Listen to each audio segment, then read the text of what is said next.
March 23rd of this year, 32 of my fellow crew members and myself were replaced by a scab crew while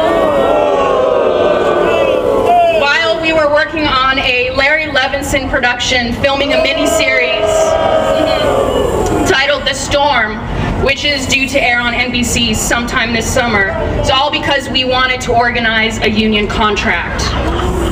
The crew is on a 14-and-a-half-hour day, meaning no overtime would be paid until after that 14-and-a-half-hour kicks in. The Motion Picture Industry Division of Labor Standards states that a 30-minute rest period must be provided for every 6 hours worked. On most days, the 6th hour after lunch found us being told to hurry up, eat our cold, fast food, and get back to set so that filming could continue. We were also not given our proper 10-hour turnaround, which is legally required between shifts.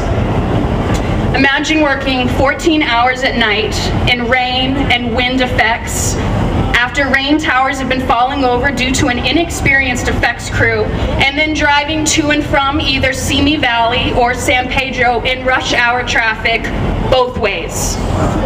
And it starts to wear on a person. It's about a 2-hour commute. I'm coming from North Hollywood to San Pedro, it's 2 hours each way. It starts to wear on you. People were falling asleep at the wheel. But without having a union contract and reps to voice our safety concerns to, we were left to tell only producers, whose responses were that their hands were tied because of budget and scheduling concerns, and then also followed it with, you should be grateful that you're working in an industry that is so slow. Now, there are many thoughts that race through your mind right before you pick up a strike sign. Without having a large amount of debt or children that I need to provide for, considering to strike was not as difficult for me as it was for many of my fellow crew members.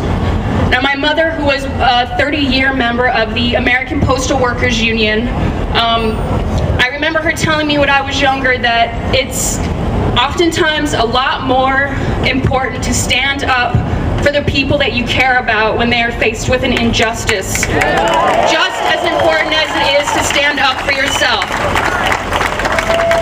So yes, I would like, at 29 years old, I would hope that in the future I could have a family and that I would be able to support them. But my main reason of why I decided to go on strike in March was for my fellow employees and their children, for their ill parents, for the rent they have to pay, for quality of life, for more than $8 an hour. It's disappointing knowing that we've lost our jobs so easily simply because we wanted safer working conditions. And also not only for ourselves, but for future generations of artists that will follow in our footsteps. The point is, we shouldn't have had to choose between continuing to work in an unsafe environment or to strike. But because the law sits in favor of the corporation rather than the worker, we're all unemployed now. There should be a process that's fair to the employee and morally right for the company. The Employee Free Choice Act would provide us with that fair and morally right process. We need Senator Feinstein to stand with us just like she did with the big banks and help us out.